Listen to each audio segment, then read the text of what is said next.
Hola amigos, ¿qué tal? ¿Cómo están? Espero que muy bien. Como ven por acá ya es un día espectacular.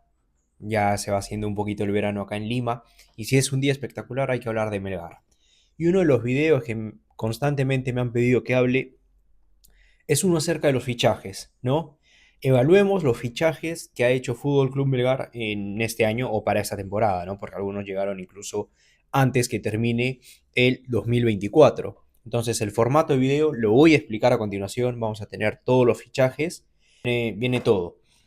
Pero antes, como saben, siempre paro un poquito el video y les pido que se suscriban al canal, que es la única forma de ayudarnos, que comenten, que le den like, que lo compartan a sus amigos. La idea de estos muchachos es que pueda llegar a más rojinegros y más rojinegros lo puedan ver. Y no solo que se queden en mi canal, porque si no el algoritmo, si ustedes le dan like y comentan a cosas de Melgar, el algoritmo le va a lanzar a creadores de contenido parecido, ¿no? La idea de aquí no es competir, sino es que cada uno de ustedes tenga más contenido de Melgar, tenga más horas viendo a Melgar y que se informen, ¿no? Al final de cuentas, ustedes van a decidir, no, sabes que este me parece un poco ácido, mejor vamos con este piensa igual que yo, mejor me voy con Lonco, o como ustedes quieran verlo, ¿no? Pero lo importante, muchachos, no es una opinión. Lo importante es que vean a Melgar. En todas las redes sociales, en todos los contextos, vean a Melgar. ¿Ok? Vamos así, primero les voy a comentar un poquito el formato.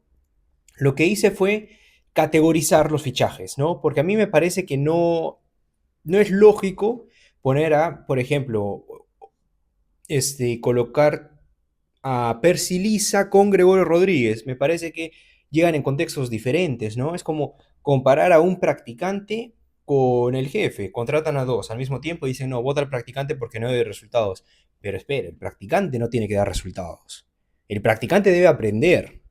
Y si aprende, se va a quedar dentro de la empresa. Ahora, el jefe, el gerente, sí tiene que dar resultados. ¿Me entiendes? Vamos a ir con esa lógica.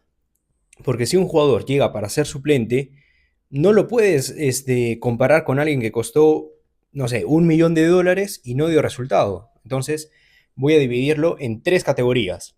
La más baja, por así decirlo, que va a ser expectativa nula.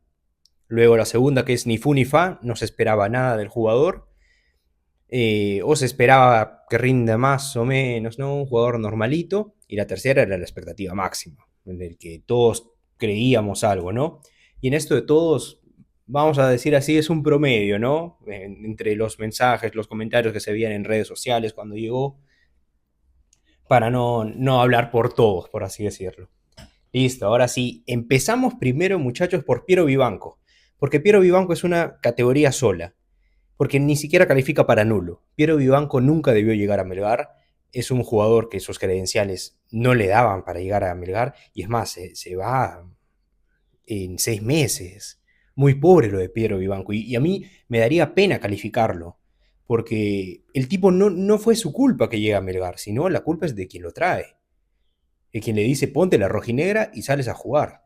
Muchachos, lo quemaron. Me parece que calificar a Piero Vivanco no da. No da y por eso va aparte, ¿no? Piero Vivanco no lo vamos a calificar. Digamos que fue un error, digamos que nunca pasó y bueno, comencemos con el primer nulo. La gente no esperaba nada, pero llegó. Matías Yontop. Llegaba a descender de Manucci, titular en Manucci. La gente se había ido el lateral izquierdo, pero sabía que Matías Yontop no iba a ser el titular. Llegó como suplente. Como suplente ha alternado buenas y malas. Me parece que ha jugado más partidos de titular de los que está preparado Matías. Y para mí, en una escala, porque esto va a ser en escala del 1 al 10, yo le pongo a Matías 4 puntos. No aprobó porque le tocó jugar partidos de titular y no demostró no estar preparados, como el partido contra Vasco da Gama, pero tampoco fue un fichaje malo. Me parece un buen suplente, joven y algo va a aprender. Creo que la mayor condición que tiene son los huevos, la entrega y que va siempre hacia adelante. Técnicamente no hay mucho, pero siempre va hacia adelante. Segundo, Percy Liza. También no generó ninguna expectativa. Venía de descender, pocos goles. El año pasado solo hizo un gol y le hizo un gol a Melgar. Para mí también Percy Liza es un jugador 4 puntos, porque Percy Liza no venía para ser titular. Era obvio que no venía para ser titular y lamentablemente le tocó muchos partidos afrontarlo como titular.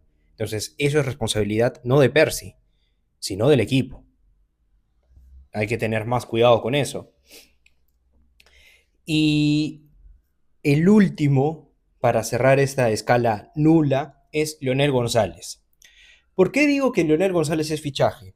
Porque Leonel González el 2024 llega como cedido y Melgar debía devolverlo, ¿no? Pero no, le compró el pase o parte del pase, no se sabe porque Melgar nunca informa, eh, y ahora Leonel González es nuestro, ¿no? O parte nuestro, no sé, la verdad, pero pertenece de cierta forma a Melgar. No se le debía comprar ni el 1% del pase a Leonel. Había cometido errores el 2024, los volvió a cometer este año.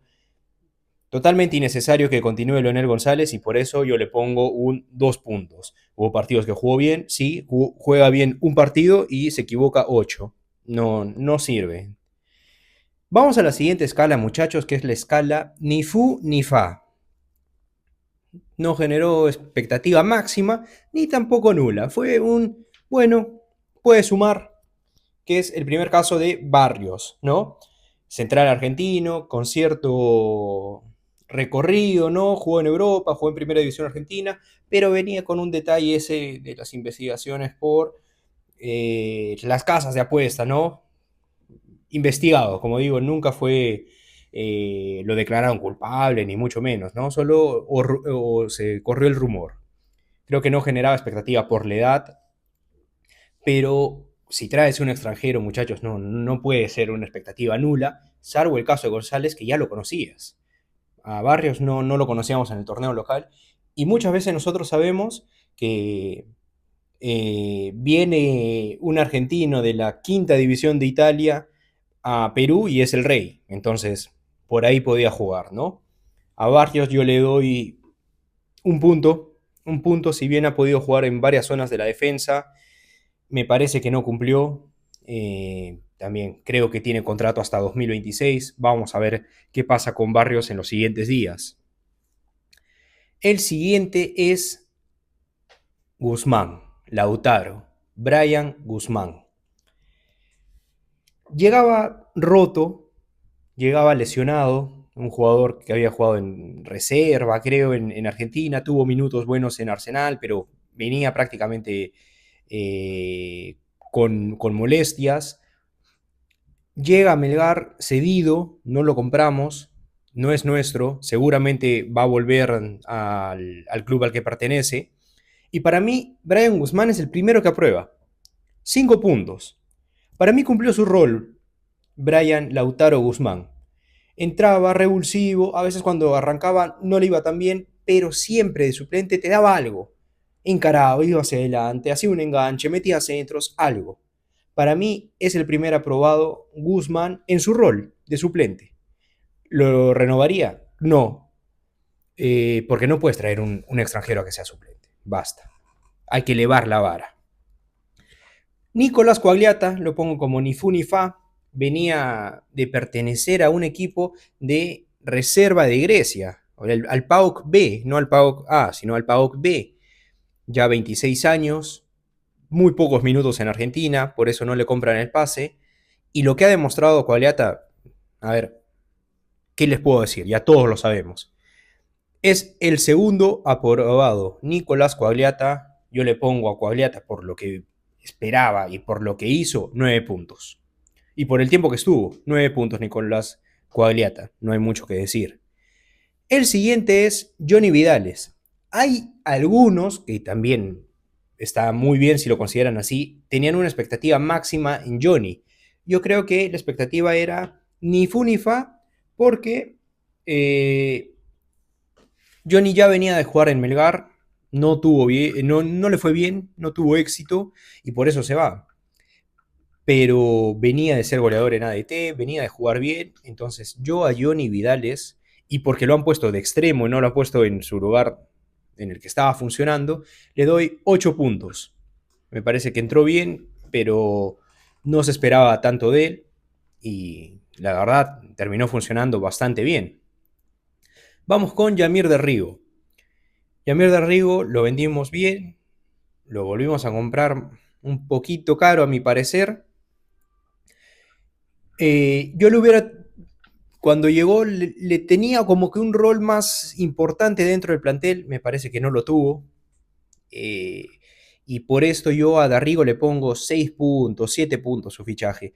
Me parece que pudo ser más trascendental estas últimas fechas y que alterne, que sea suplente, que no, que sí. No me gustó mucho. Eso pasa un poquito más por las decisiones de Juan Máximo, pero para mí, si hubiera tenido más continuidad Darrigo, hubiera tenido un puntaje mucho más alto. Igual está aprobado. Vamos a repasar todavía los aprobados, que son Guzmán, Coagliata, Vidales y Darrigo. Y por último, los categoría máxima, la expectativa que estaba aquí, a tope. El primero, Gregorio Rodríguez, el fichaje más caro de la historia del fútbol peruano, por ende el fichaje más caro de la historia de Melgar. Papelón. Papelón. Gregorio Rodríguez es un cero. No, pero hizo tal gol. Cero. Amigo, por lo que costó, no te puedo hacer, no sé, 5 goles. No, no, no. Tiene que ser el goleador del torneo por lo que costó. El goleador del torneo por lo que costó. No voy a hablar más de Gregorio. El siguiente es Cabanillas. Yo creo que sí, había expectativa con Cabanillas porque llegaba a ser titular, se había ido nuestro lateral izquierdo, llegaba a ser campeón. Hay que poner también en contexto que pasó un problema personal durísimo, pero las últimas fechas se notó muy gordo, Cabanillas, muy gordo, y eso no, creo que no tiene que ver con el problema personal. Y también las canilleras, Nelson, si estás viendo esto, 2 dedos de frente, Nelson. Cambia de canilleras. Por favor, te lo pido, cambia de canilleras. Nelson no aprueba, se va con 3 puntos, Cabanillas, porque en los momentos que jugó algo hizo, pero después, no, se la pasó, no sé, no sé. El tema personal, como digo, está contemplado, perfecto, y ahí no nos metemos, pero cuidarte, Nelson, jugar bien algunos partidos, ya pues. ¿No? Y las canilleras. Ahí yo te hubiera puesto 5, aprobabas justo, raspando, pero las canilleras te bajan todo. Segundo, no, perdón, tercero y último es Facundo Castro. Llegaba de ser goleador de segunda, llegaba con un buen currículum, en su mejor momento. Llegó, se lesionó. Cuando debutamos, metió gol y parecía que habíamos encontrado nuestro Bernardo Cuesta, ¿no? Nuestro segundo Bernardo Cuesta, pero no, muchachos. Metía un gol o jugaba bien un partido y se lesionaba a 7. La verdad, Castro pasó de ser torito a ser ternero. Muy flaco Castro, pero jugó bien. Me parece que tuvo buenos minutos y yo a Castro le doy un 5, a prueba con las justas. Y esto, muchachos, han sido el análisis de los fichajes de Fútbol Club Melgar. Espero que les haya gustado y como les digo siempre, suscríbanse para más contenido y que les siga apareciendo Melgar. Chau, chau.